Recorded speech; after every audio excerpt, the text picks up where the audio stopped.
Yeah. All right, we're back on record in State versus Davis, C377407. Anything we need to address before we bring the jury in? Not from the state.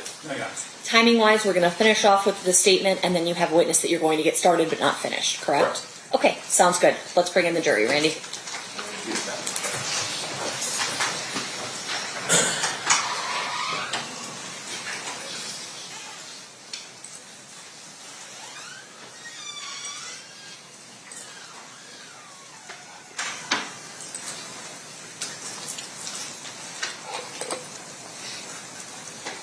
Not ready? They're lining up right now. Okay.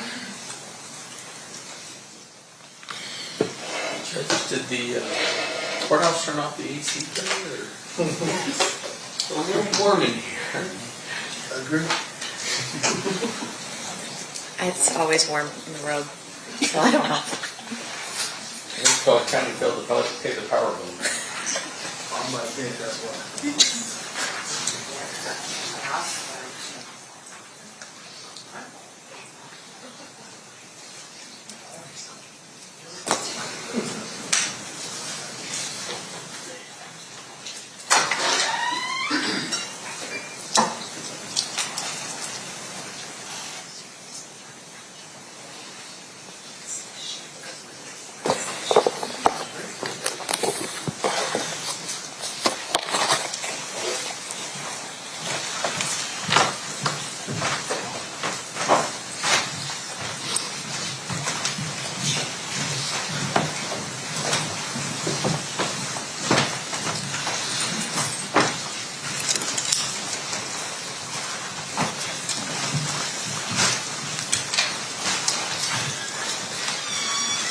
Do the parties stipulate to the presence of the jury?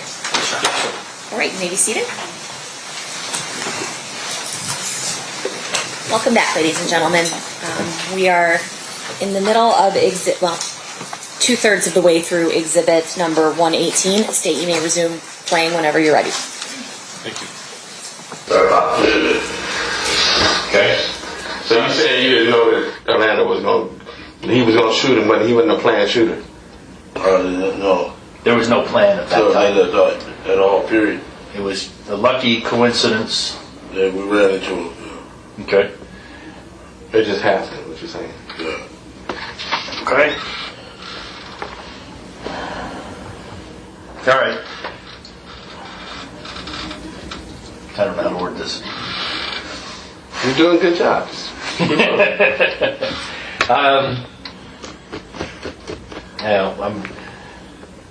Okay, so he does the shooting, you turn, the girls start to follow you, Orlando puts another round off, the girls decide not to follow you, Yeah. and then you drive away and go to the carriage house. Is there any conversation before he splits from you, Orlando? Before he leaves you? He doesn't tell you at that time, I'm going to go... He told us after we got there. Okay. And I was like, man, we ran right into him at the park. I mean, that was a trip because they was right here and we was at the crosswalk in the middle of the Las Vegas Boulevard. Like, damn. When you were walking back? Yeah, when we was walking back, the ambulance and Suge and Tupac to the back of the ambulance. Right by us. Like, we could have said hi. Did Suge see you? I don't know. Oh, okay. Did he see you? Did he know it was you that was in the car when they did the shooting? I mean, he could have seen you. You could have seen me, yeah. You think he might have, it could be possible. Yeah. What I'm asking is, did you guys make eye contact? Did you and Suge make eye contact? You made eye contact with him? It looked like... Okay, and this is when you're walking? No, this was... During the shooting? Yeah. You could have made eye contact with him. Yeah. Oh, okay. Yeah. So during the shooting, you made eye contact with Suge? It looked like... I see... It looked like you seen it. You believe that? Yeah, I believe that. Okay. All right. That's why he said, y'all had the right motherfucker. Say it again. Remember he said on that interview, y'all had the right motherfucker, y'all had your man. You remember him saying that? Yeah, I do. Yeah. And what do you think he was referring to? To Orlando? Yeah, Orlando. Okay. You know, remember he said that when he was at his office? Y'all had y'all, man. Then he did it all in that book interview, all that shit. Like this motherfucker. Snitcher. You know? That's strange that he did that. Yeah. You don't remember him saying that? No, I remember something to the effect. Did you think he was going to I thought he was, yeah. press charges on you? On who? But Lando really kind of saved him. Well, I mean, anybody. I mean, did you think Suge was going to tell the police? No, you know better than answer that question. She wasn't going to tell him that. But answer the question. I thought he was. You really did? Yeah, because he just had the music industry view. Oh, Right. you know what I'm saying? And like y'all, with the street people wasn't scared of him. You see now he getting beat up every week. Yeah. So the police actually came and did some search warrants. Yeah. You remember that you were there for that? I got away about 5 minutes before y'all came. Okay. And they got into the houses on Burris, Yeah. as well as quite a few other places. Yeah. They actually took quite a few guns. Yeah. Yeah. They didn't get the right gun. No. Do you have any idea now where that gun might have gone? No idea. Never heard anything about it. Or did I never say anything about it? Who went back and got the Cadillac? T. Brown drove it on. So T. Brown would have had the gun at some point? Not that I can recall. You didn't hear anything about that? Nobody never discussed what a gun is. Never. Never. Okay. Tell them why that happened, because what was your mindset? What's that? Why wouldn't you not discuss the gun? We was trying to get I was trying to get as far away from Vegas as I possibly could. It wasn't on your priority list. Yeah. I was trying to get the fuck up out of there. When did you leave Las Vegas? We left the next morning. I'm sorry? We left the next morning because we figured y'all would be looking for that Cadillac on the road. Okay. So you left in the Buick Yeah. with Pamela. Or Paula, I'm sorry. Me, Paul, and Lane. Oh, Lane drove back with you. Yeah. What did Lane say about the shooting to you? He was just nervous all the way back. And he was like, man. Because he went on to the doctor and got a Sling. at the same hospital. In what hospital? What you thought was? Yeah, on Marlin Parkway. Really? Yeah. The next day or the same night? That same night, got a sling. Was on and everything. While they were in the hospital? Yeah. Tupac was taken to a trauma center, not on Maryland Parkway. There is a hospital on Maryland Parkway. Yeah. And you think that's where he got it, yeah. Got a sling and everything. He was fucked up. They fucked him up bad. Okay. I'm looking for anything Orlando might have said about the shooting. When did you find out that? That day was hit. Yeah, Tupac was hit. Suge was grazed. Corey had came from the MGM and said, everybody talking about Tupac is shot. What did Orlando feel about that? What, did you say anything? No. Yeah, there you go. Yeah, he didn't say nothing. You didn't say anything? Yeah, no. We was already scared of Corey because they were saying They wasn't saying that in front of court anyway. Yeah. Yeah, Jack. Smith Jack. Yeah, we was kind of scared of him. So we Okay. didn't really mention nothing around him. Okay. But Now, go ahead. he got wind. Who got? When Corey, then he found out. Shit. You lost me. Go ahead. I said, Corey, when he found out what happened and shit, he got to tell everybody. Well, he found out what he thought happened because he wasn't there, right? Yeah. Okay. Yeah. So the van, we'll get back to that real quick, but the van, it didn't catch up to you guys at all? It wasn't even nowhere near the shooting at that time? They didn't ever know we had did it. None of those guys? None of those guys. So you didn't even tell them you did it? How about when you get back to Compton? Did you tell everybody that? I didn't tell nobody. Okay. He asked you two questions. It's not on purpose. Okay, but just listen carefully to his question. His first question was... Did I tell anybody? Yes. Never. Okay. Yeah. First time I even mentioned it to anybody was when I told him. That was my deepest secret. Your lawyer didn't even know, right? I understand. Keith, your lawyer didn't even know, right? Okay. And all the little dudes be on the internet, we killed Tupac. And you cannot be doing that. You know what I'm saying? Stupid motherfuckers. Murder is never over. Keith, is he asking you a question? No. Right now, Quit rambling. Just let me ask you a question so we can go. the Burris crew, Yeah. Southside Crips. When you got back into Compton, did you have a meeting with your crew? Not with our crew. We gave after all that shooting, we gave a meeting then. All the killings?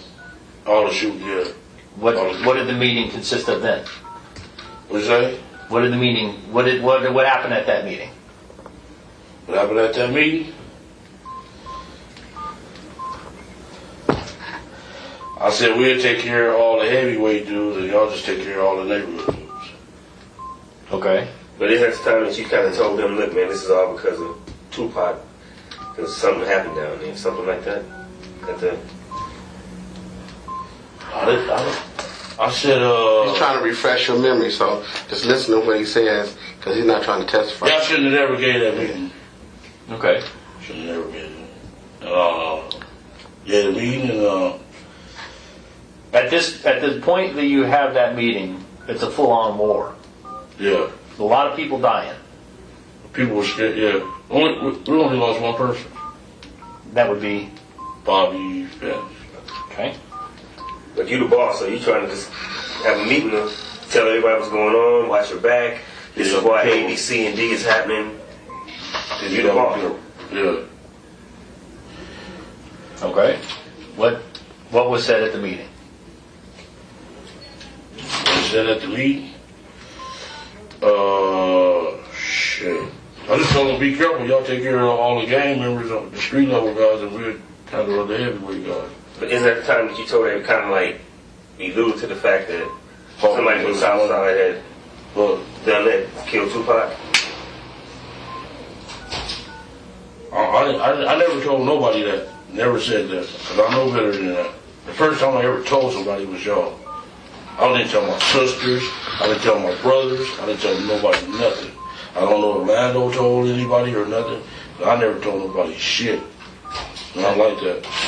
Did the Cadillac go anyplace?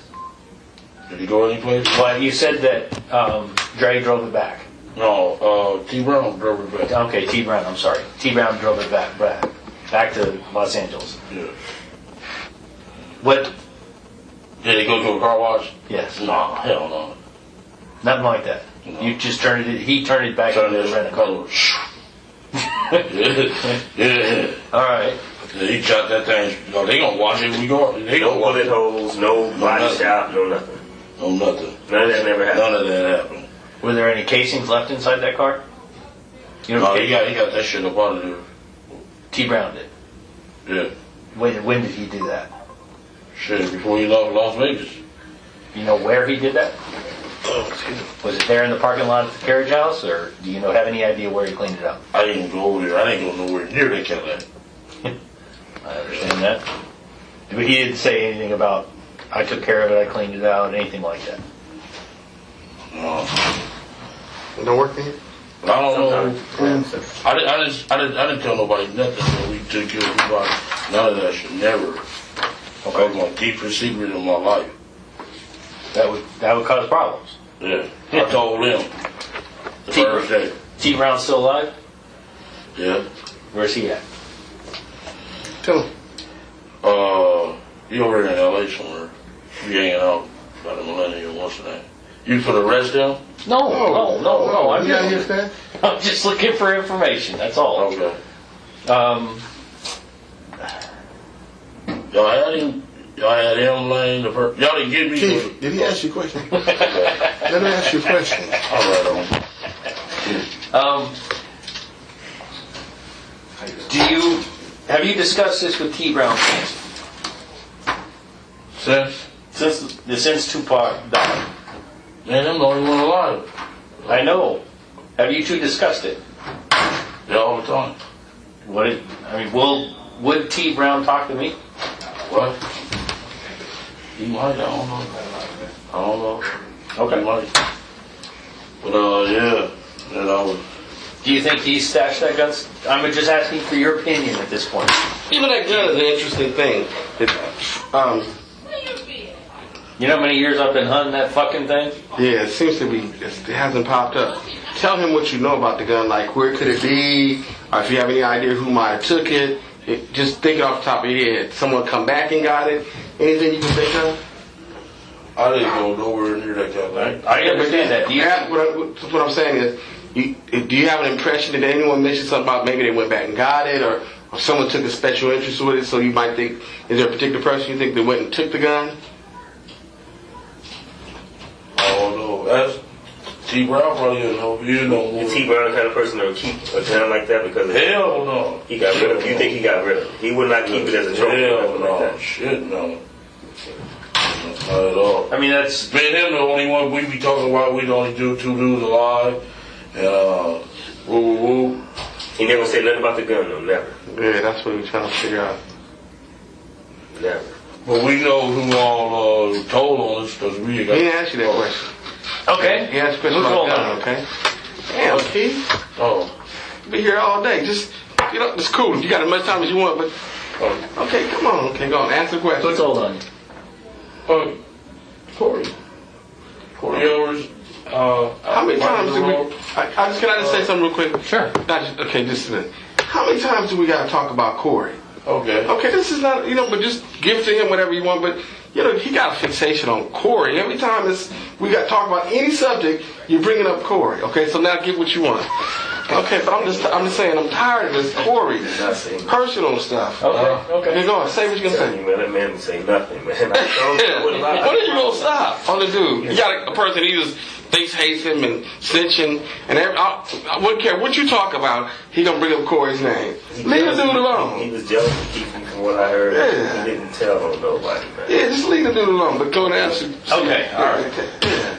All right, I'm at this point, what I'd like to do is ask you about the rumors I've heard over the years. About him? About him. Oh, okay, yeah. That's where I'm going to go. Okay. Okay. Now, we need to take a break for a second so I can explain something to him. Because, not to tell you, I don't have a problem with that. But Keith has a way of boasting. Keith, I can do this in front of him. Just answer the questions. Okay. Don't get into all that. All right. Okay. Now go and ask whatever you want. Puffy Combs. Does he play a role in this thing? Answer the question directly. Tell him what you think. Did he play a role in You this? don't hesitate to tell him. Yeah, I think he did. Okay. I heard he was. The rumor I heard was he was directly involved. Going back to money. Was he involved money-wise in this? We didn't get paid. Okay, you didn't get paid. Do you believe you paid somebody? Did somebody get paid for this? To your knowledge. To my knowledge. What do you believe? It didn't happen. We didn't get no money in California. Okay. You think you get money at some other point? Someone else or what? Yeah. Then answer the question. I'm saying, tell them what you think. Do you think somebody got paid? Yeah. Zip. Zip got paid. That's what we think, yeah. That's what the word on the street You is. think Zip set it up and Zip got paid? Yeah. Okay, that's what he's telling you. No shit. Zip. You think Zip got paid? Yeah. That was the About how- word on the street. Well, how much money do you think Zip got paid? I don't know. Nothing. You have no idea. But Zip's living pretty good right now, huh? Yeah. So it was Puffy. What's his name told me, what's his name? D-Mac? T-Mac. Who's D-Mac? Larry Rogers. Oh, okay. Okay. All right. What did D-Mac tell you? He said, they fell out behind that Puff and Zip did because he got paid. And he felt, we pulled that Biggie's back out here when he got killed. So they fell out, they ain't been speaking or nothing. So Yeah, he said, your boy got the money, I heard. I said, is that right? Okay. Have you ever had personal contact with Puffy? Since that happened? No. Anytime. Oh, Yeah, God. a whole long time. Oh, you know Puffy. Yeah. Okay. He knows him. And he knows you. Yeah. So you had contact with him prior to the events in Las Vegas? Yeah. Okay. Did Puff ever indicate to you? Keith, let me just, you don't mind me butting in. No. Yeah, Keith, explain to him your relationship with Puff and Zip, and, did Puffy take an interest in having Suge or anybody killed over there? Okay. Okay, let's go right to the point. Yeah, okay. Explain that to him. Yeah, he was kind of scared of the guy, and we was at a hotel, and he was like, man, I'll give anything for that dude here. Who are we talking about saying that? He said that in front of our whole... Which one, Puffy or Zip said it? Yeah, Puff Puffy said was talking about, okay, go on. I would do anything For that boy's head. for that boy's head. Referring to who? Sure. Suge. Okay. Why? Because he was afraid of him? Yeah. He was real scared of that guy. Okay. It was like 45 of us in the room, and he said that shit For everybody. in front of everybody. Did he ever offer anything? Or was he implying that he'd pay to have it done? Yeah. He implied it or he said it? He said it. What did he say? Oh shit, I'll give anything for that dude head. I mean, specific dollar. That's how they talk, but what he's saying is, and then he's saying, did he kind of throw out a number, I'll give $1 million, I'll give what? Did he say something like that? He was just like, he'd give anything, so motherfucking millions, dude, that means big to some little gamblers on the street. Like, Okay. yeah, we'd turn that, ooh. But he never had, Puff, as far as you know, never said, I'll give you a specific dollar amount. He didn't say no specific dollar amount, but he wanted the man's head gone. Okay. What about, did Puffy have any problems with Tupac? How about that, that record came out, told him he's a faggot and all that shit. Right. Did he ever say anything specific? Did Puff ever say anything specific about Tupac that you know of? Put it this way, what he's saying is, you have the issue with Suge, and that he wanted Suge dead, but did Puffy seem to express an interest in Tupac? It was like maybe something happened in the Tupac. Did he say punk ass Tupac? Yeah, fuck that dude, yeah. And did he think we got to have something done? He got all this shit started. I'm saying Tupac was the one that started it. Yeah, got this shit started. That's what he was asking me for. I'm sorry. That's okay. I'm understanding.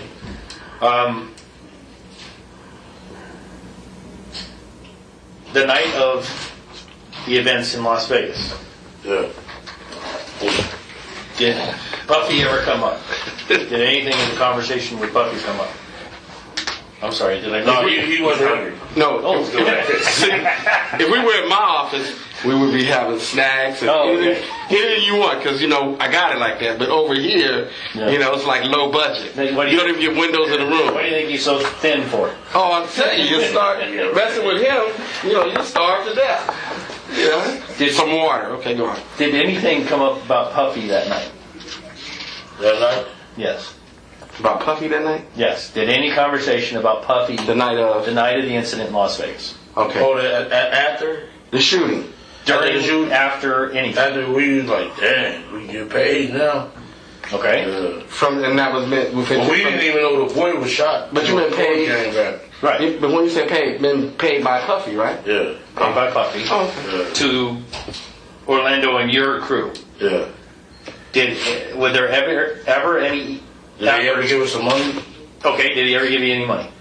No, he didn't ever give us no money. Not directly. Was there any efforts made Conversation. to get paid by Puffy? Yeah. Okay, and tell me about that. We went and met Zip a few nights afterwards. Zip being, and where was Same one who get Zip Right. King gun. Yeah. Yeah. Like we, Where'd y'all meet at? at the hot wing place on La Brea and 3rd Street. Okay. My beans. Describe the conversation.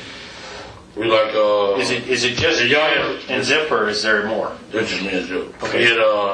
They had raided our house, took all our guns. Right. Like, man, we really need that money now. know what I'm saying? Mm-hmm. These dudes got millions of dollars to go against us.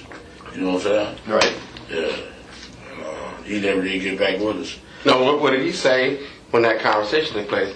Did he say, I'm going to check with you, I'm going to check with Puffy? Yeah. Okay. So I get back, I'll make sure he send you off some money. Zip said he was going to make sure who sent you some money. Oh. Oh, okay. And is there any talk about how much? No, we didn't say how much. I had a lot of money back then also. He didn't ask you that question. What you had? That's okay. Did Zip ever indicate how much he was going to try to get from Puff? No, he never indicated. We need some money. Okay. But the point is, since you mentioned you had your money, you meant money. It's really Orlando's and money for what they did. Yeah. Oh, okay. Okay. Now you think Zip got paid by Puff at some point? Yeah. What makes you think that? After I got out the feds, I would have met him maybe like 2 years. What do you mean you got the feds? He was in the feds visiting for a while. Oh, Yeah. okay. So when did you go in? Yeah. 98, When did you come out? 2002. Okay. And you think during that time period, Zip got paid Yeah. by Puffy? Yeah. Because when you got out, what did you notice? Was that? When you got out, what happened that made you feel that Zip got paid? At a big nightclub, a 3-story shit.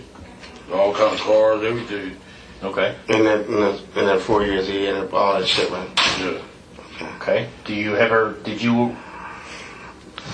I ever try to get in contact with him? Yes. No, I never. He never called back. You left messages, he never called you back. Yeah. Called Puff too when I got out. Puffy didn't call you back. No. But I seen him after everything went down. I seen him. You saw who? I seen Puff at the House of Blues. Okay. He came to the car. And he acted scared of us. I would be too. If I owed you money, I'd be afraid of you. Well, yeah, he didn't want to pay too, so what did he say when he came to the car? Yeah. He was just he was telling us to come meet him at the hotel room, the Beverly Hilton. So they asked us if we had some weed and stuff. But that motherfucker, he never took his eyes off of us though at all. And y'all didn't go to the hotel? No, we didn't go there. You're a real gangster, and Well, he's a rapper. Well, let me stop. What I'm trying to Keith, you really don't consider yourself to be no gangster, do you? I'm a grandfather. I got 4 grandkids. Oh, My son trying to go to the NFL. He raw. Okay. You should have seen him Friday night. You're a family man, right? Crazy. Yeah. Yeah, he did. So You have some I'm- gang history, but you're not a gangster, right? No, okay, you're not Not a like gangster mafia. today. I understand Not like that. the Italians. But what I'm trying to get across is, he's a rapper. Yeah. I mean, he's Yeah, got, we street dudes. you're street dudes. Yeah. And I mean, you live the life. Yeah, what they rap about. Right, exactly. Yeah. I would definitely, if I owed you money, I would be afraid too. Yeah. I mean, you got a group of people that would jump at your bid, right?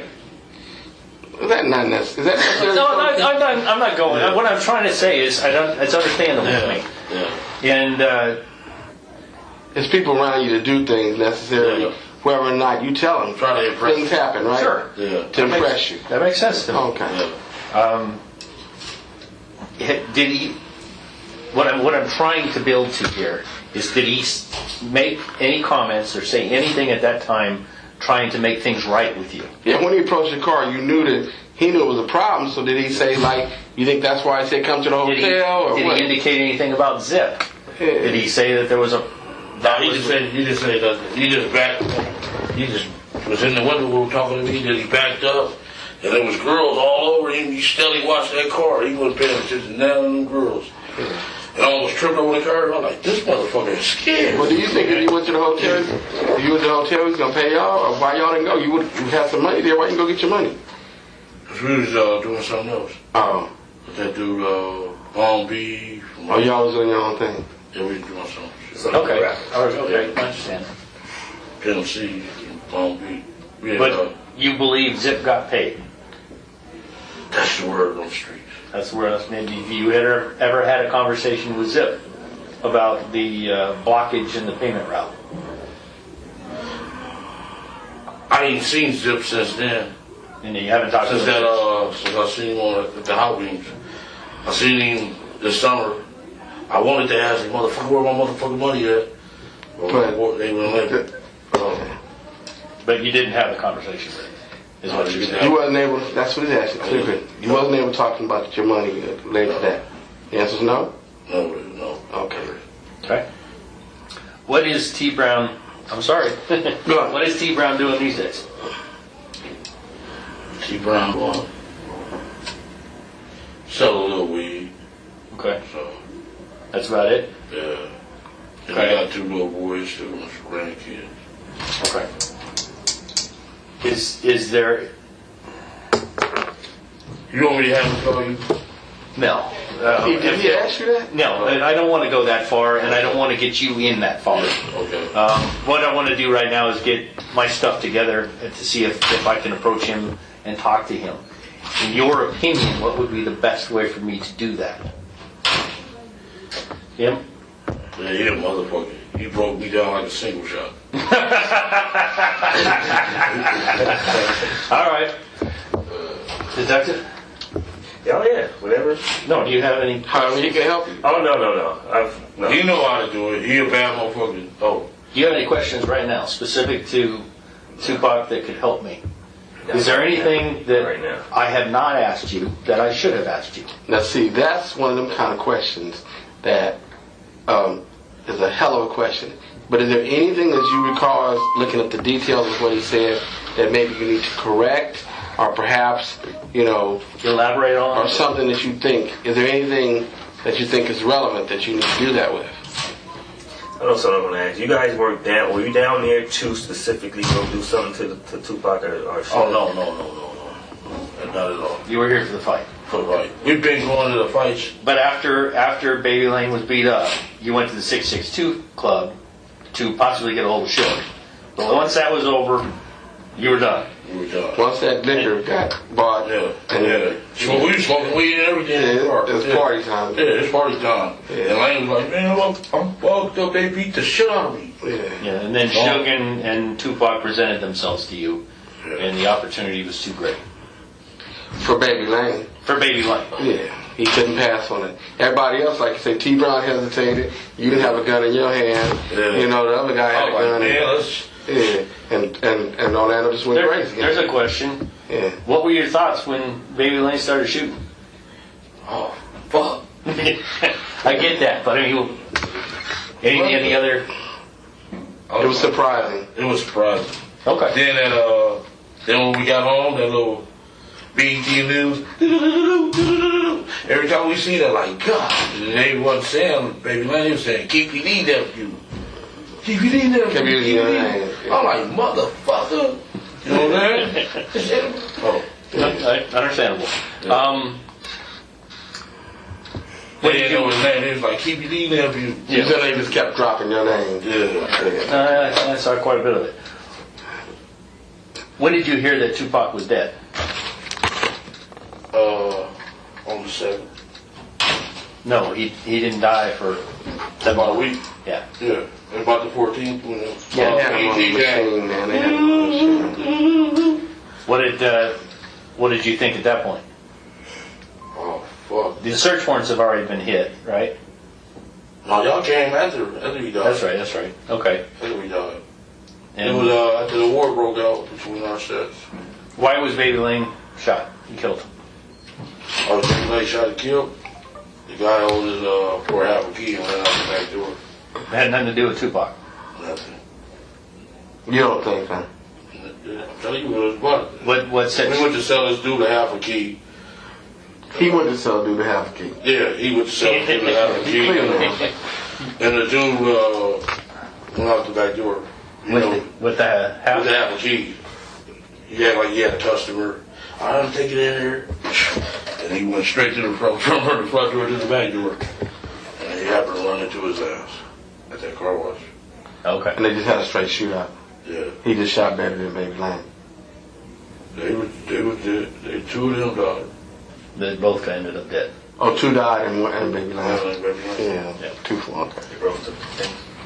Okay. Maybe a little while. yeah. But it had nothing to do with Tupac. No. Okay. Yeah, nobody was looking for baby Lane or anything like that. And I guess, The police. okay, so what I'm saying is, you wasn't giving me back. Can I ask my question? Okay. Just so when we go, I guess there wasn't no backlash coming from Suge and them towards y'all because of that.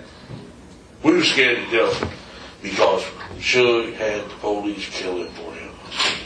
County police in the whole city, the mayor, everybody was with the death row. So we was really, you know what I'm saying? Stuck. Fucked off. Yeah. County police, they Reggie them come raid our houses, and they know they with Suge getting paid. Yeah. You know what I'm saying? Right. Oh, let's see. Yeah, we was at a big disadvantage. Yeah. Big disadvantage. They come take our guns, you know what I'm saying, so we can't fight back. You know, county police. So y'all was sort of naked, right? Yeah, they did us bad, man. How do you feel about Tupac being dead now? I wish it never happened, man. Right. I swear, my life been fucked up ever since. I ain't been able to really be rich no more. Now, how do you feel about him being dead, though? I know your life probably changed, but how do you feel about him? See, the point is what he's asking you is, you wish it wouldn't happen. It's a bad situation. It's unexpected. It's what he wouldn't want you to tell him, right? Yeah, I feel. I wish it would never. I wish I never met Puff Daddy. Period. I swear to God. Yeah. He messed up my life, man. I was rich, up under the radar, all that, man. That's all gone. So How do you feel about Suge now? Sure, I still be saying. He hugged me. What's up, big homie? Ooh. Do you believe he knows you were involved? Do you believe? I'm asking for your opinion. Listen, what he's really, first of all, you got to ask the question, were you involved? But does he believe that you were around the people when it was killed? You know, that you were aware of what was going on?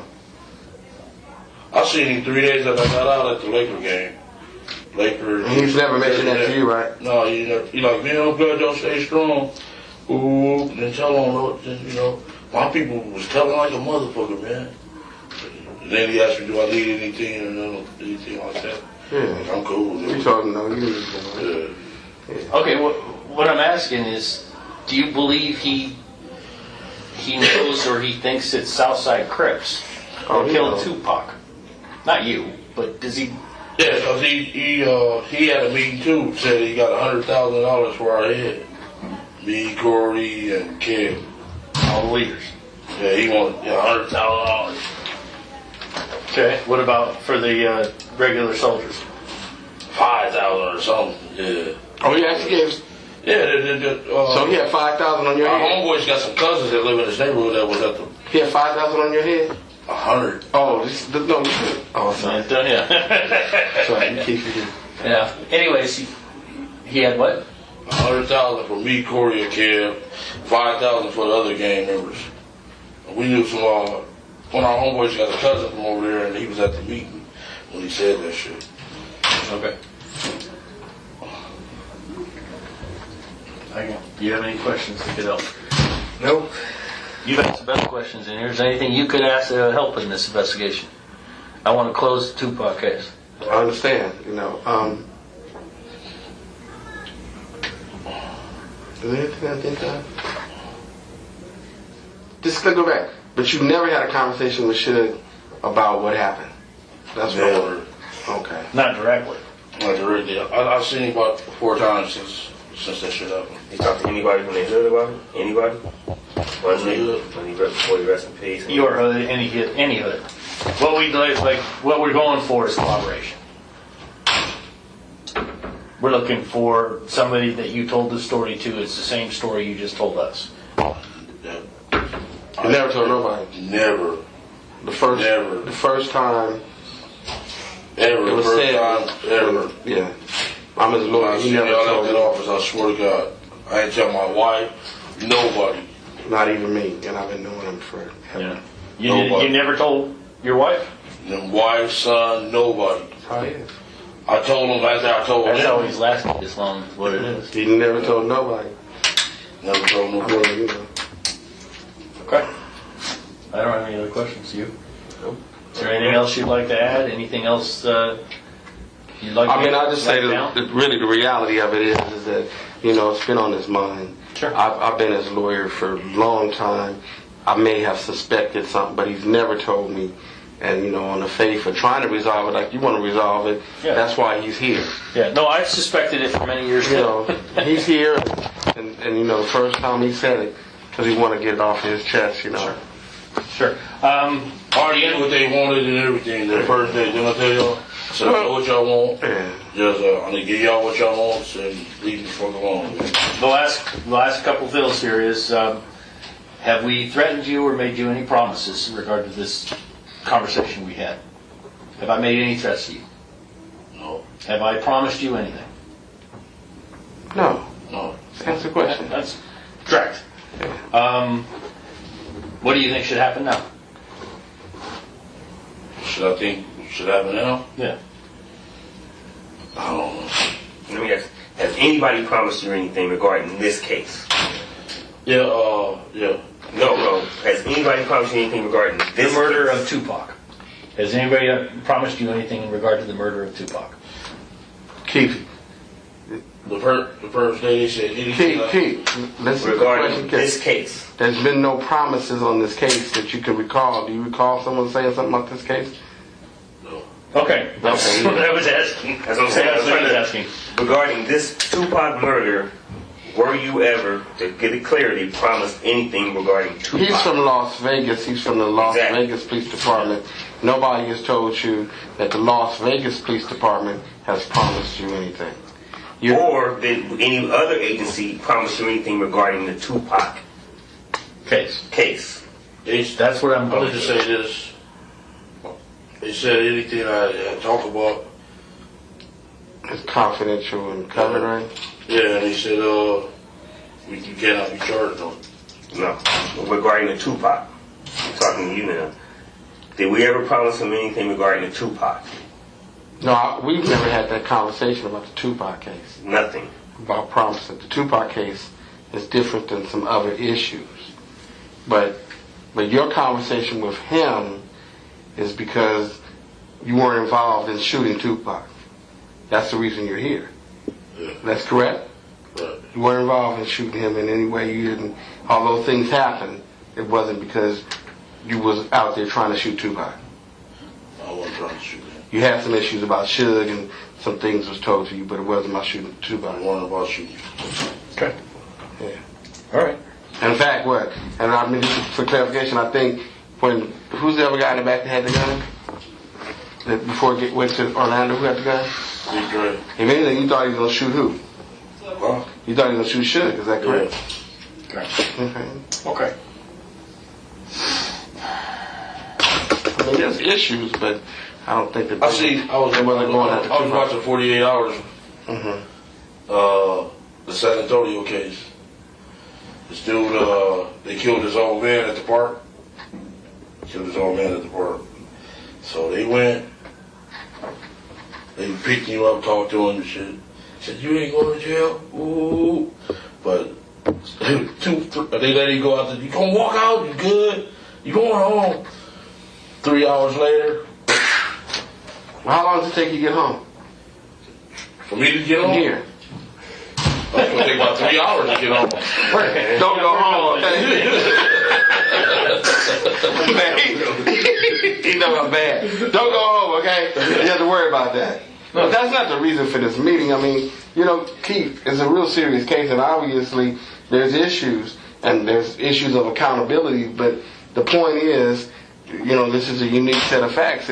If you guys actually, which is true, wasn't shooting, Orlando had a problem with Tupac, and he grabbed a gun and shot Tupac, and y'all wasn't looking for him, it is what it is. That's my opinion. But if y'all was looking for Tupac, and that's what your intent was, then I think that there's a different issue. Yeah. Okay. All right.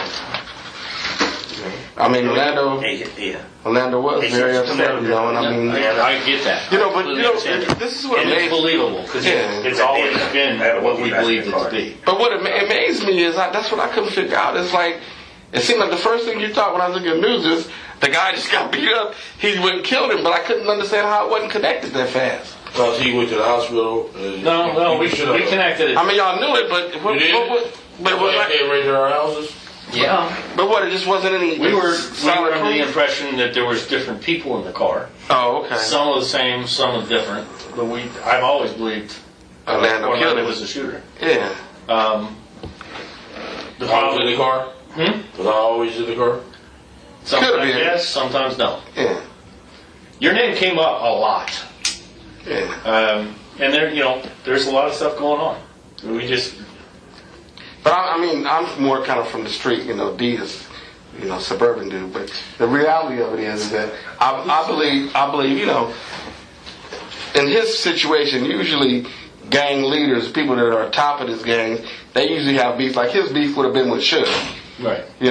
Tupac would be, and I'm speaking for Keith, but Keith will tell you, it would be like something minor to him. He wouldn't even be in the same ballpark with him. So Keith really wouldn't have a beef with Tupac. Because his thing would be like, Orlando or whatever y'all little problem is, you need to straighten out on the street. But if it was more him and Suge, that would be him, Suge, or somebody in a leadership role would be somebody he would really focus on. Go ahead. Because it would be kind of demeaning for him to focus on that. Yeah, okay. I'm sorry. I'll be right back. Yeah. Where's your restroom? I'm dying here. Oh, this way.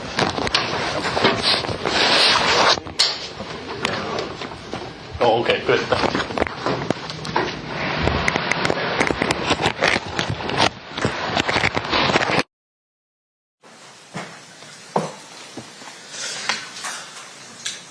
Okay.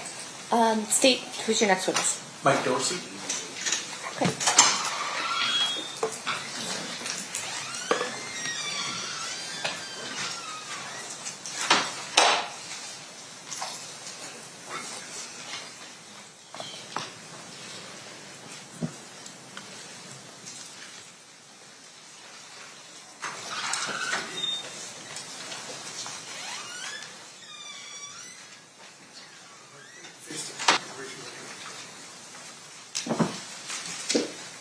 Please your right hand. You do solemnly swear the testimony you're about to give in this action shall be the truth, the whole truth, and nothing but the truth, so help you God. I do. Please be seated. Please state your name and spell your first and last name for the record. Sure, I'm Michael Dorsey, and it's Michaeldorsey. Thank you, sir. Whenever you're ready, Mr. Jacqueline, you may proceed. Mr. Dorsey, how would you describe your profession? I'm a film producer and documentary producer and filmmaker. How long have you been doing that? About 25 years. And do you focus on a particular type of documentary? My expertise is probably true crime more than anything else, but I've done all different subject matters. I'm going to direct your attention to sometime around 2011. Do you decide to make a documentary about the Tupac Shakur and Biggie Smalls murders? It was late 2012. Greg Kading's murder rap book had been out for about a year. And at the time, I would always have some passion documentary project going on the side. And I just finished the most recent one, and I was looking for a new project. And I came across a couple of articles about Greg Kading's murder rap book. And they had some quotes from Keith D's 2008 proffer in them. And it just sounded legit to me.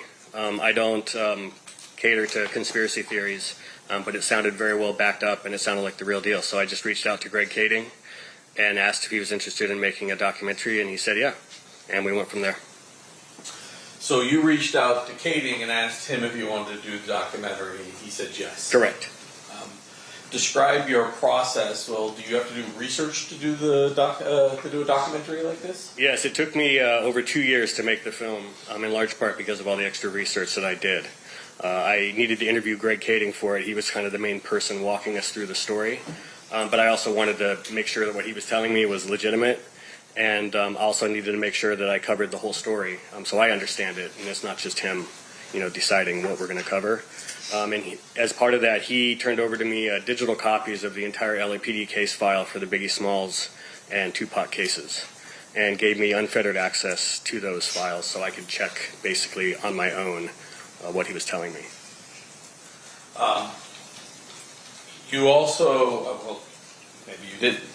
Did you check into Greg Kading's wasn't the first book ever written about this. Sure. Is that correct? That's correct, yeah. I also read Kathy Scott's The Killing of Tupac Shakur, which was the first kind of definitive book on the murders. And then lots of articles on it, of course, because there's been tons of coverage over the years. And as you were kind of researching all of this, this information, what is your ultimate goal in creating a documentary? Well, there's like the kind of philosophical aspect of it, which is my goal is to get at the truth. But also my goal is to tell the public a good story, something that I think is of the public interest that they should know.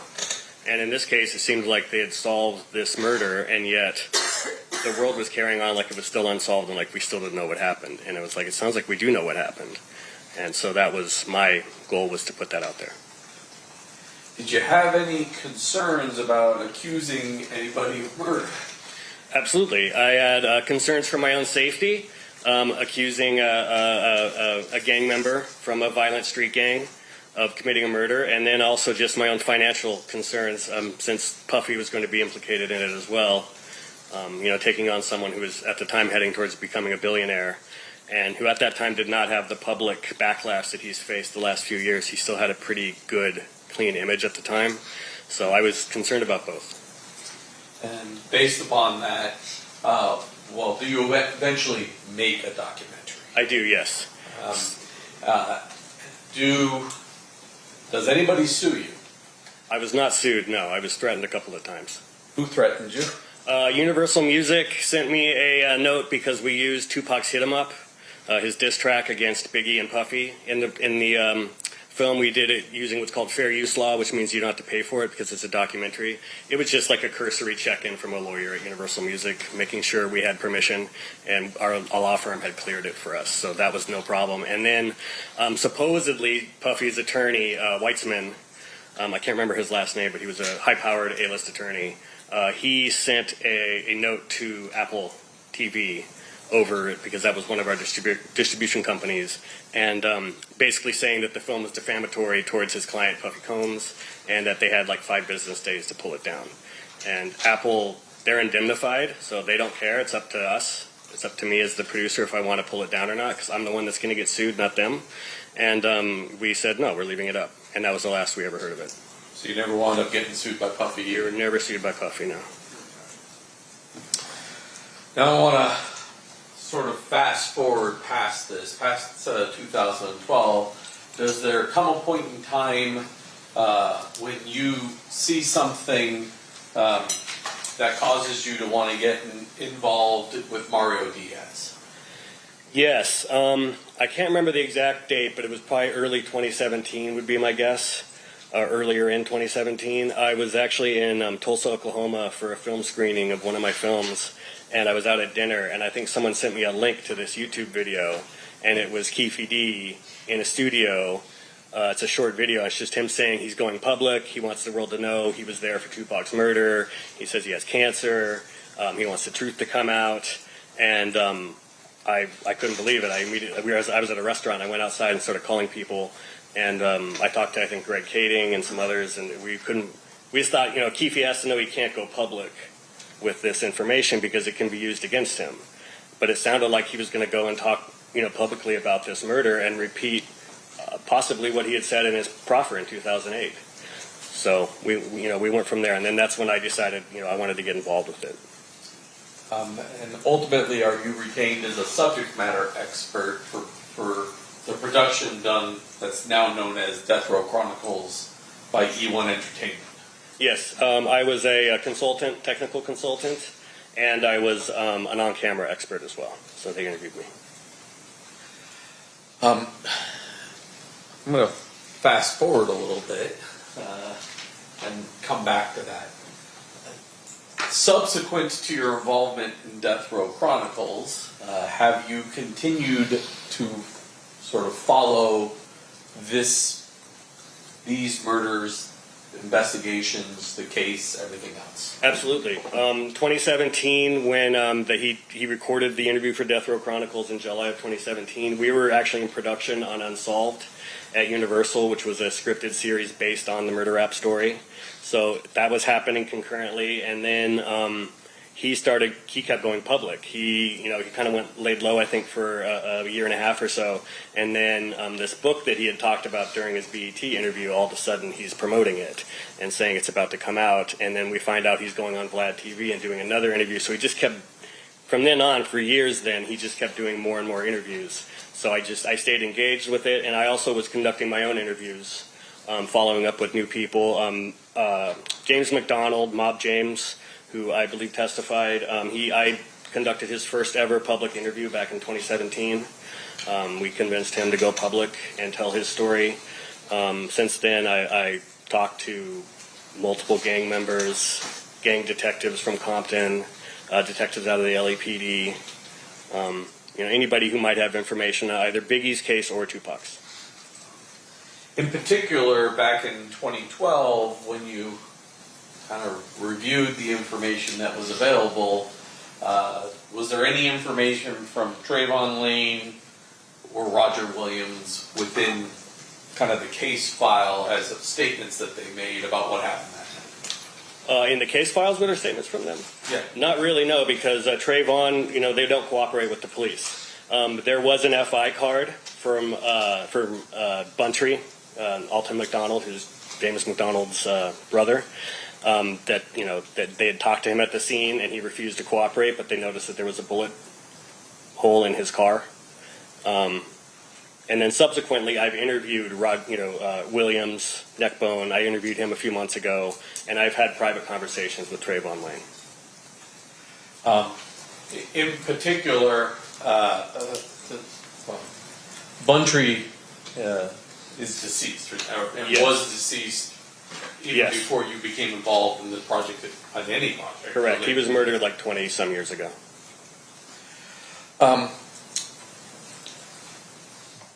During the course of the interview with Mr. Roger Williams, a.k.a. Neckbone, do you provide some video that was taken of Mr. Shakur and Suge as they're leaving the Tyson? Yes. I showed him the MGM video of Orlando Anderson getting beat down. Neckbone was one of the men who participated in that beating. And then I showed them the footage of them then fleeing the casino with Tupac in the lead with his bodyguard Frank Alexander and Suge. And there's a moment where Neckbone kind of reaches out and kind of punches Trayvon, like we got him, kind of a thing.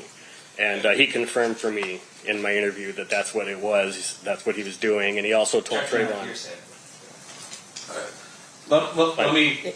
I was like. It is. We'll I'll sustain and you'll rephrase. Yeah. So stricken. As you see, both Neckbone and Trayvon Lane running through on the video, you can see Neckbone kind of either dap or punch Trayvon. Exactly. And at that point, Trayvon Lane removes the black hat he's wearing. His fedora that he had on, yes. I was actually talking about somebody else's video. Was there some high-quality video of Tupac and Suge leaving the... Yes, when they first leave the arena, there's some footage. I think it was actually shot by BET. A BET photographer was there and shot, and it's footage of them coming out of the arena, and Tupac is in his gold shirt, and he's all hyped up because he just watched his friend Mike Tyson knock somebody out, and he's playing to the camera, and he says something about, if you go to jail, you come out and you win, or something like that, because Tyson had also gone to prison, and Tupac had as well, so you could tell he was just super amped up. And then last night we watched that portion of that video out of your Neckbone interview. Right. And then that one, Neckbone is the person speaking while that video is playing. Yes. Right. Judge, I have marked in my hand the clip of just that Tupac and Suge at the MGM coming out of the fight. Has the audio removed. Okay. It's just the video portion of that I'd offer it at this time. Any objection? No objection. Okay, you may play it. or sorry, it's admitted, you may publish. Thank you. Did you give him 154? 154?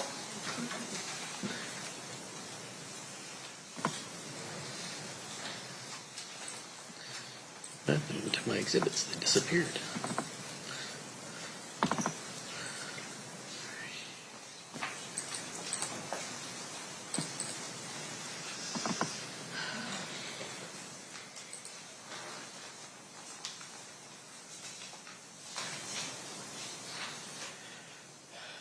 Both Suge and Mr. Shakur are both readily identifiable from this video, correct? Right, yes. And this is the shirt that, the clothing that both of them are wearing as they come out of the arena. Yes, and there's photos of them beforehand in the casino in the same outfits.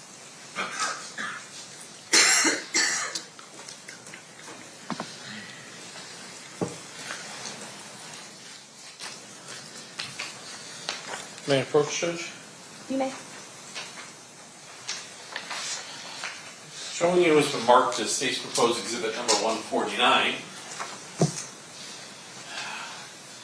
Have you ever seen the photograph of these men sitting on the curb sometime after the homicide occurred? Yes, I've seen this. And do you recognize the people that are in those photos? I recognize them more because I've been told who they are, although Trayvon Lane is very easily recognizable because I know that that's the outfit that he was wearing that night. Okay. Mr. Cole, can you take down the listing of what's on that? Oh, sorry. You may proceed. Thank you. So that's Trayvon Lane. Mm-hmm. We've previously heard testimony that's Idi Amin and Leonard Jefferson. Correct. Have you ever spoke to Kevin Woods? I've never talked to Kevin Woods. And do you even know who Castro is? Yes, another member of the Outlaws. Okay. Yes. Were Kevin Woods, Castro, and Idi Amin all members of the Outlaws? No, Kevin Woods, I believe, was one of the Pyrus, also known as KW. So just KW. Castro and Idi Amin are... As far as, yes. Okay.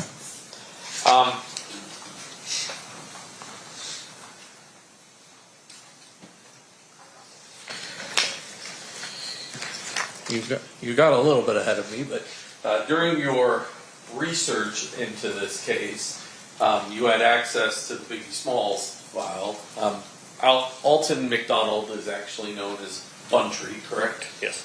And you mentioned this. There was a record of the fact that he was field interviewed by the Las Vegas Metropolitan Police Department in the night of the homicide on Flamingo. Yes.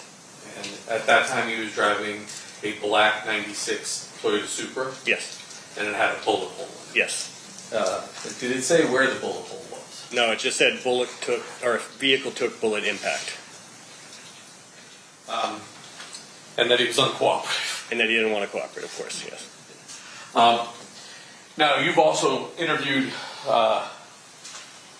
Reggie Williams, is that correct? Or Reggie Wright Jr.? Reggie Wright Jr., yes. I interviewed him for a murder rap, over a decade ago when we were making that movie. I'll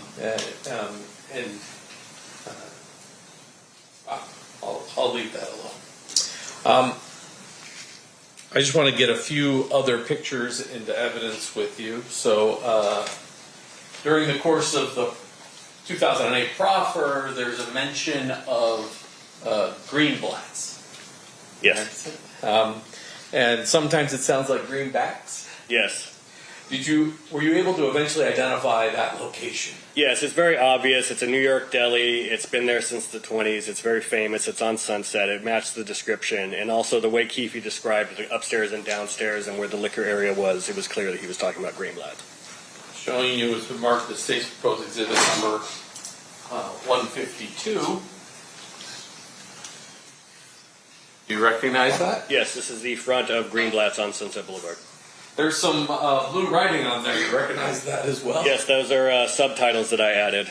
That's a screenshot off of your interview, I think, with Neckbone, correct? Yes. Were you aware of a person by the name of Eric Zip Martin, also known as Equan Williams, maybe Eric Von Zip Martin? He went by a bunch of names. Yes. Who was he? Zip has a long story. He's kind of a Harlem legend, a hustler from Harlem. He was a drug dealer, trafficker. He, I believe, also was trafficked in women. Was a pimp. He was an older generation, or kind of in between Puffy's generation and Puffy's father. Puffy's father was also involved in the street business there in New York and was murdered when Puffy was very young. And Zip Martin was kind of like he was a mentor to Puffy when it came to like the street life and wanting to kind of have that gangster persona. And supposedly he may have also been dating Puffy's mother at some point. Was he the godfather to anybody associated with this particular case? Yeah, he was supposedly godfather to Biggie's son, Chris, CJ. And is that the son with Faith Evans? Yes, I believe so, yes. When Biggie died, was there a memorial that gave certain credit to Zip? Yes, actually on his second album that came out a few weeks after he died, Life After Death, in the back there's a thank you, a list of all the people to thank, and in there's Uncle Zip, and then in parentheses it says the spiritual advisor. You also, I'll put this in, 151, showing you as marked as state's proposed exhibit number 151. You recognize that? Yes. And who are those two individuals? That is Sean Puffy Combs on the left and Zip Martin on the right, and this was supposedly at a New Year's Eve party in 94 or 95. Move to admit 151. Any objection? Yeah, I make a question. You may. Pursuant to the conversation of the bench, no objection, it'll be admitted.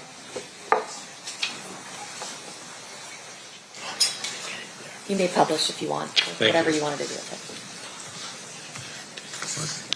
I think we got to do both. I'm not sure I did 152 yet. So 152. That's one of the shots that you had of Greenblatt's. Yes. And then 151. That's Mr. Martin. Yes, on the right. And who's the guy on the left? The left is Sean Puffy Combs.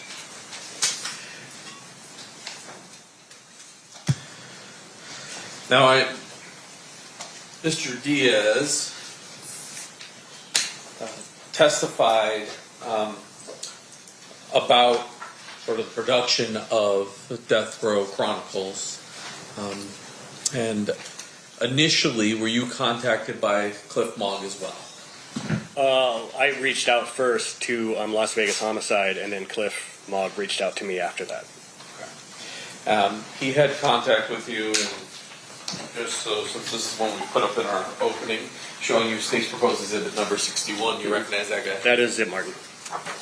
Move to admit 61. No objection, Your Honor. So admitted. And do you essentially conduct an interview with Detective Bond? Yes, he came out to Los Angeles and interviewed me in my home with his sergeant. Was there a request for all of the underlying supporting raw data / footage associated with the two interviews you were involved in 2017, I think? For Death Row Chronicles? Yes. It wasn't so much a request, but I told him, I figured you could just subpoena the raw footage and get it. I didn't know yet that, there's laws and that it's kind of up to the entertainment companies if they want to turn over footage or not. They can't be compelled to. So that's what I thought would happen. I thought I'll let him know about this, and then it's his to do with what he wants. Sometime after the indictment of this case, did you learn that we were unable to acquire the raw footage of that? Yes, and I was even included on some of the email threads at my request because I was also reaching out to Paramount. Paramount Pictures attorney got involved. Paramount owns BET. And I think someone at E1 got involved, and they were initially saying no, and since I work in the business, I was trying to work it out with them, how they could get that footage over. And then ultimately, they did give permission for it to be shared. Did you have footage, or I shouldn't say footage, right. Did you have your own raw data at that point that was also authorized to be disclosed? I did. Explain to us how the setup was. Sure. So My reason for being hired onto Death Row Chronicles was a technical consultant, but mainly it was tied to Keefe's interview. I helped Mario Diaz write the questions, and then on both days of the interviews, they had me in an office there at E1's studios, or their office building, down the hall from where the production studio was, where Keefe was being interviewed. And they gave me a headset so I could listen live to the interview as Mario was conducting it.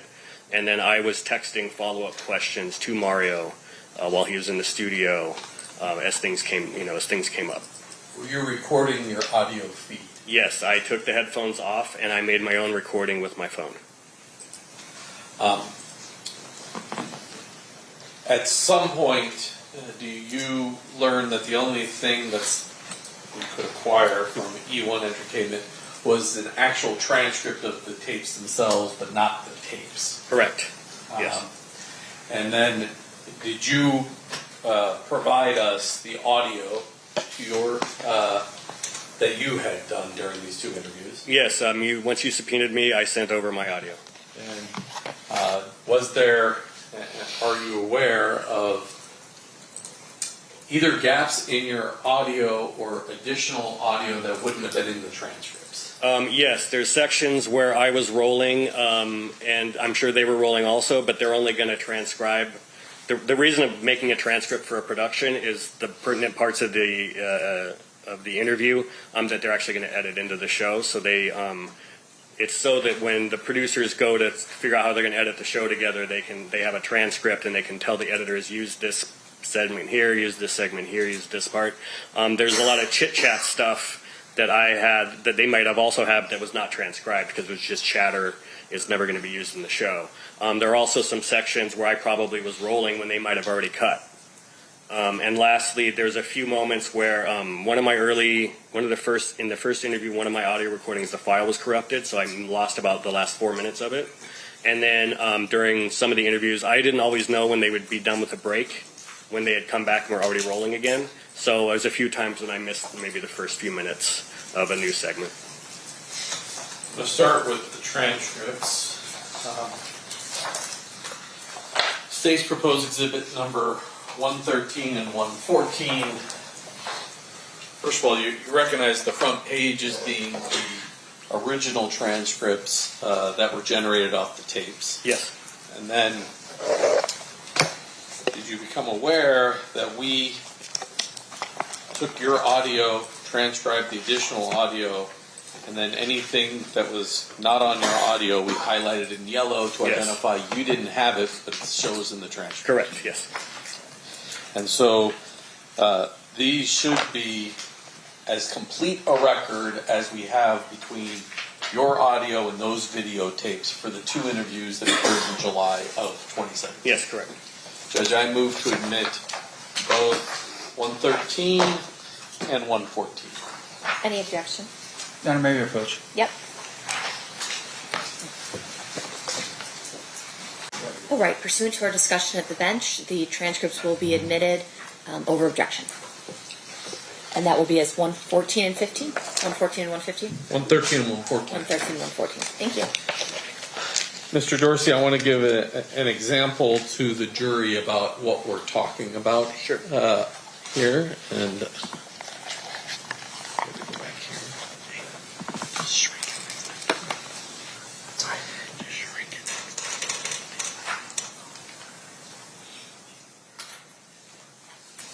me put my glasses on.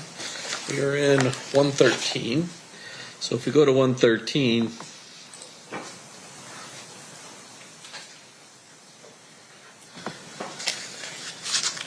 and we roll down to about page 28.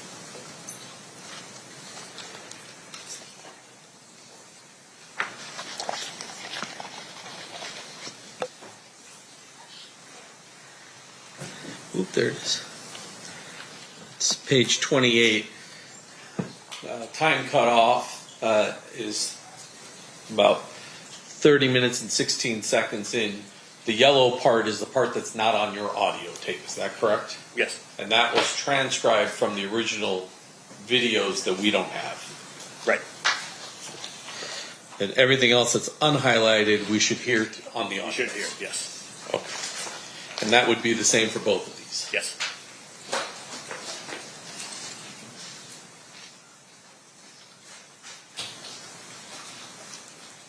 In addition,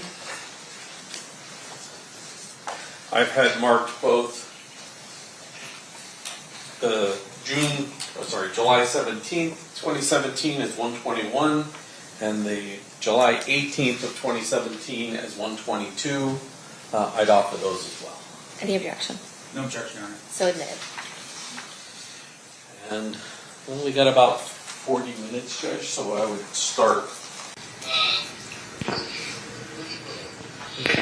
grew up in the city of Compton. Yeah. Southside over there in Compton College right there. What was Compton like when you were growing up? It was when I first started.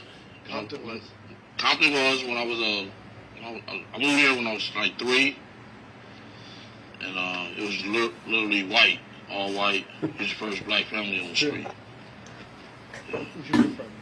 We moved from Watts. Oh, right. But you still grew up in L.A. I don't think he's lying yet.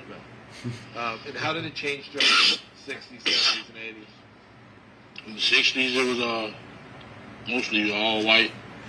But 69, 70, 71, they started moving out.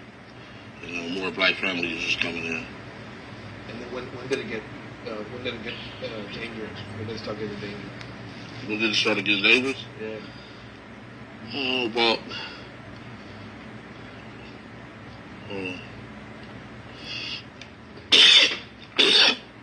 about 72, 73. What happened? The gangs started coming in. Like the first Crips were the Grandies and the Blue Hills right there on Alondra right there, Grandy Crips.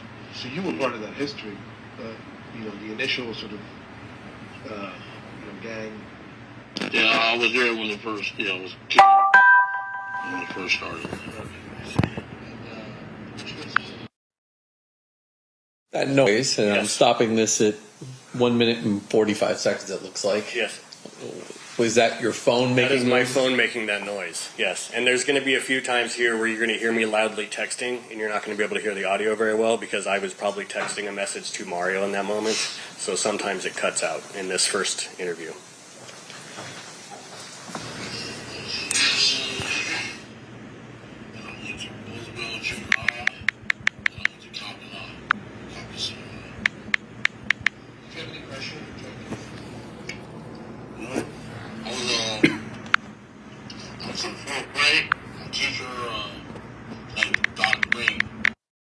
Maybe approach.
Okay. That Southside started. I happened to be at the school when it started. All my big homies, brothers, and they was there. I was shooting dice. My dad rolled by, and he seen me. He's like, "Papa." what the hell are you doing? I said, shooting dice. He said, shooting dice? I'm like, yeah. I said, get your ass in this car. Come on with me.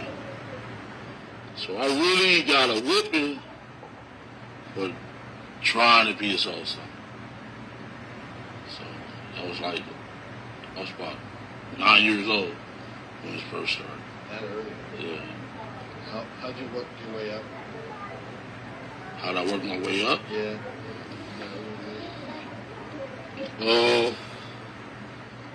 Shit. I don't feel comfortable saying this. No. You don't have to go into detail. You can just say, look. You won't talk too much about his gang affiliation or what he did to get his way up. Okay, so answer the question again. Yeah, how'd you work your way up to that organization? What, to be the boss? Yeah. Well, money, really. You know what I'm saying? Money gave me the power and stuff like that. The dope gang, really. The dope gang. Yeah. The coach, one of the coaches at Compton College, I was 17 years old. Got to start with that. So you were respecting. Yeah. You respected guys. Yeah. Because when I was in high school, I was in this program called Upward Bound at UCLA. Huh. Called what? Upward Bound program. Shit, I was kind of a smart student and stuff like that. And on the weekend, Like an advanced I program. come home, and all my homies, they was kind of rolling. You know what I'm saying? And I was up there eating them noodles and toodles, you know what I'm saying? So I should have stayed there going to UCLA, but I stopped, got in the gang, started selling drugs. Yeah. Could have gone to college, gotten the gangs instead. Stop that for now. Yeah, so can we find out which one? Yeah. Well, just continue, but we can. Yeah, can you keep an eye on that? I'm not paying attention yet. That looks good. How'd you think of that show? Oh, You talked about it, man. I was like 9 years old, 10 years old, 10, playing park water football. That's And then interesting. I was a running back on the team, and he was the center, like the ball. And his dad and his uncle was our coach. So after we would win games, we would go over their houses, go swimming, have hot dogs, chips, and everything. And I was like the star running back, running out, winning all the touchdowns. Yep. Number 20. Yeah. Yeah. And you was what? Huh? What was Suge? Suge was the center. Who's the center? Yeah, hiked the ball. Yeah, right. Yeah. What was your, were you guys tight? Or just knew each other sort of like, because you were... Back then, Yeah, back then. the coaches was real strict. You know, they didn't care. You know, you bring your parents up there, kind of, you know, rough house them, they gonna whoop your parents' ass. You know, the coaches was real strict, so his daddy used to, I was doing a lot of exercises, running a lot of laps, push-ups, 6 inches, beat the stomachs and shit. We used to be mad at that motherfucker, you know what I'm saying? His dad is punishing our ass. So, shit. At practice, I used to try to take it out on his motherfucking ass. You know what I'm saying? Hit his ass even harder, you know what I'm saying? He was a little younger than us, you know, maybe a year or two. But I used to punish his ass every chance I get because your daddy fucking over us. 6 inches, all that exercises, hard work and shit, bull rings. So really, Coach's son used to catch it back then. You know what I'm saying? Yeah. He ended up going to UNLV. UNLV, right? Yeah. Tell me about that. We had lost contact back during that area when he went to UNLV. And then we lost contact. You didn't continue playing? Got in drug game. Yeah. My mom, they got sick when I was 15, 16 years old, she suffered with cancer. So I really lost my backbone. You know, when she lost, that really broke my heart. So I really needed her. I really kind of needed my mom. Real big time. I was bigger than him and Paul. I've heard that before. At the beginning. Oh, really? Yeah, because they're like, when they started hanging out with Puffy in like 93, 94, I they're can't say like, what I want to say because my you wife. go to a concert with him, would Puff pay for your room? Be like, I didn't even fucking pay for my room. We had more money than they did. They were just a little startup company, music label. Like we were rolling. Like, what are you talking about? I don't need to pay my hotel room. The other way around, if anything. That's what he's saying. Earned his reputation as a tough guy. That's what everyone thinks about. You know him differently. You know Well, you guys think you're tough, That's bro. what I'm saying. Who's the real shit? He went to college. He's just like the rappers. You know, they want to be gangsters, but they're not. It's a great line. You know what I'm saying? College guy, a rapper. It's a great line. They're not no gangsters. They rap about what we do. You know what I'm saying? Talking Real about gangsters do. You know what I'm saying? That's just like Tupac, Biggie, you guys ain't no gangsters, you know. They just rap that. They don't represent that. Yeah. And Suge had the industry scared. He didn't have the street scared. I knew him since he was a kid. Great You know what I'm lines. saying? I knew he wasn't like that. You guys thought he was like that. I never thought he was. Suge had the industry scared. He never had the street He's a scared. college kid. Yeah. That's a great A line. college kid, you know a gangster. but then he's associated with Bloods. You waited to get $1 million to be associated with Bloods? Come on, man. You wasn't in the streets, dude. Knock it off. Yeah. I want to get the real story. You know what I mean? Yeah. But this is what this film is about. Just like the guy knocked him out at the barbershop, the barber. Come on, man. Yeah. I been knew that. Yeah. Since we played football together. You find out a person's heart, especially in a football game. Football, you know what I'm saying? Yeah. So tell me more about him. Do you think he was just a, the home sugar bear? Was he really softy at heart? No, his dad's name is Suge. And he just took on his dad's name. So he just called him Big Suge when we was playing football.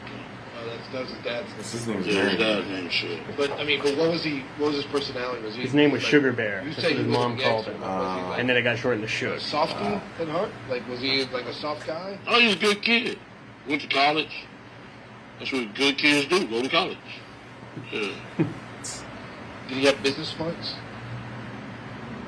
Evidently he did. You know, he took a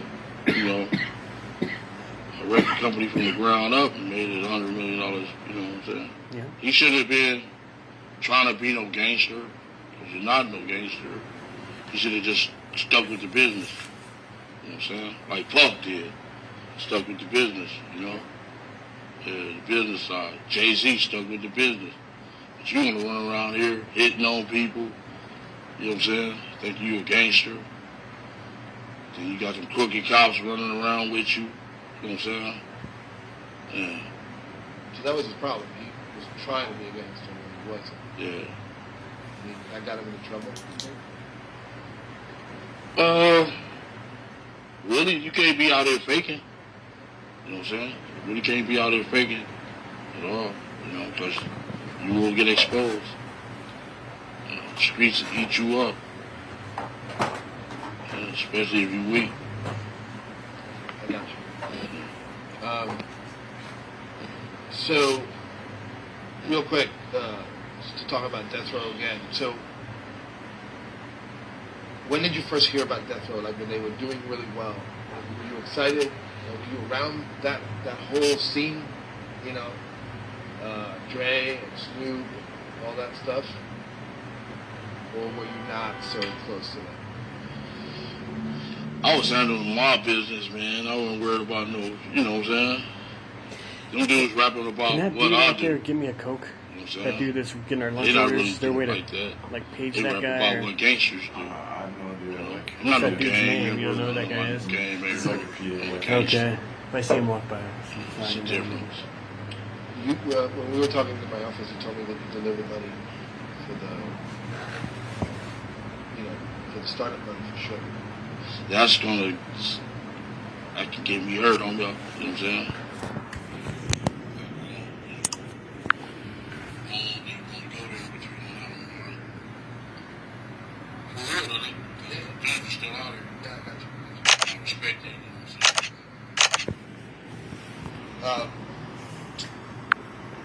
Did you listen to their music? Yeah, it was cool. I liked it. All Eyes on Me, The Chronic, Dr. Dre. Them was from my side of town. Him and Easy and Red, they from my side of town. Did you, you're a fan of Tupac? ran pretty well from Yeah, that was cool. NWA. I liked it. There's stories that your brother Kevin was typing easy. Yeah. Tell me about that. They was two youngsters trying to make it in the street, doing their thing, making money and stuff. Yeah. And I went to the pen. I went to the pen in 1985. And because I used to be in his house, he used to be making all that racket. I'm like, man, that sound like some fucking bullshit. Turn that shit off. You know what I'm saying? Shit, but he stuck with it. And I was walking around the track in Tracy all the time. I'm listening to the cruising down the street in my 6'4". It was him. I didn't even know. One of my partners came up and was like, I'm like, man, what the dude, Eric, right doing? He like, man, you ain't heard that record? Easy, that's Eric. I'm like, man, you bullshitting. You know what I'm saying? Because they only had 2 TV stations back then in the prison. Awesome. So, you know, but we was listening to the shit on the radio the whole time. And I didn't know that was easy. I was like, damn, when I got out, he blew up like a motherfucker. Yeah. And Kevin wasn't into music? Huh? Kevin wasn't into music? Kevin went to prison. Yeah. Oh, he was there with you? No, he went to prison after me. He went to prison when he had blew up kind of, and this shit that came off. Yeah. How many times did you go in? How many times I went in? Yeah. Oh, shit. I did a shooting, and I had a drug case. I went to Tracy, Corcoran, and then I went to the feds. I went about 4 times, went to the feds about 4 times. This last little bit, they raided my house, came in, said, the guy didn't know who the fuck I was at first. He like, raided my house, looking for my daughter's boyfriend. So I'm like, damn, he like, what you got in here? So I got a pistol and some money. Like, okay, don't worry, I'm glad you declared it. So the motherfucker got I had on my drawers, my slingshot t-shirt, while he had me in handcuffs. So he went in the room and got my pants, and he found out who the fuck I was. Called me back in there, he like,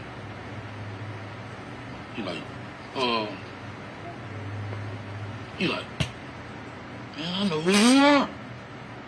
I'm like, he said, man, you KVD. You the leader of this gang.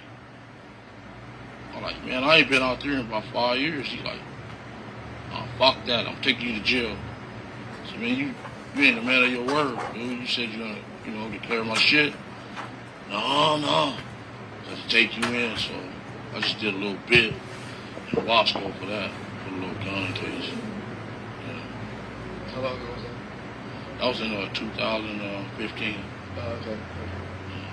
The stuff with pool and the whole awful deal that had that made before. Is that it? All right, let's just move on. Yeah, let's switch it. So this is one of those times where he has to stop and change a car. You good? You need water? You good? Yeah. More mint? Yeah.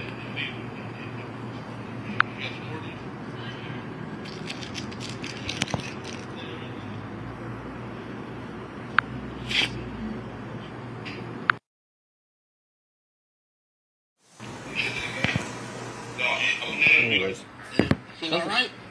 Like, yeah. You shouldn't. I can't tell if they're just bullshitting right now or if they're filming. Yeah. Emergency surgery.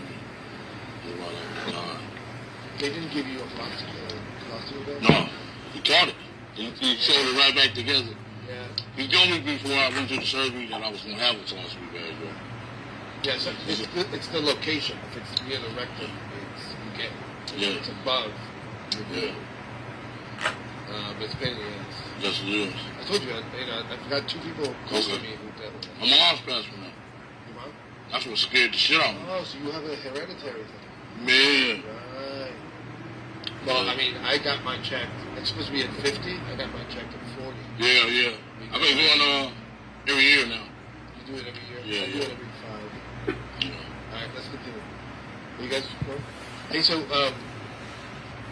there's a bunch of Southsiders in 90s music videos. You guys are a bunch of music videos. That's great. Do you remember which ones you were in? Like,